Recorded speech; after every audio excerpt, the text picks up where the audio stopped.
Hi friends, আজ যাচ্ছি আমি আমার কলকাতার বাড়িতে। তাই সকাল সকাল রেডি হয়ে ব্যাগপত্র একদম গুছিয়ে নিয়েছি। এখন প্রায় 6:45 মতন বাজে। আমরা বাড়ি থেকে বেরিয়ে পড়লাম।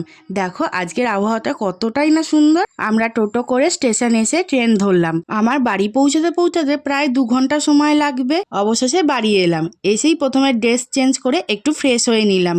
আজ বাইরে প্রচুর গরম ছিল। একটু বিশ্রাম নিতেই বাবা আলুর পরোটা আর তরকারি নিয়ে এলো। সবাই মিলে খেয়ে নিলাম। আসলে বাবা পুরী যাবে কাজের জন্য, ওই জন্যই আমার বাড়িতে আসা। এখন আমি বাবার ব্যাগটা গুছিয়ে দিচ্ছি। বাবা চলে গেলে ভাই বাড়িতে একদম একা থাকবে, তাই কয়েকদিনের জন্য ওর সঙ্গে থাকতে এলাম। বাবার সব জিনিসপত্র গুছিয়ে ব্যাগ একদম রেডি করে দিলাম। পরের দিন সকালে সবাই মিলে ডিম পাউরুটি কলা দিয়ে ব্রেকফাস্ট করলাম। তারপর বাবা রেডি হয়ে রওনা দিল পুরীর উদ্দেশ্যে।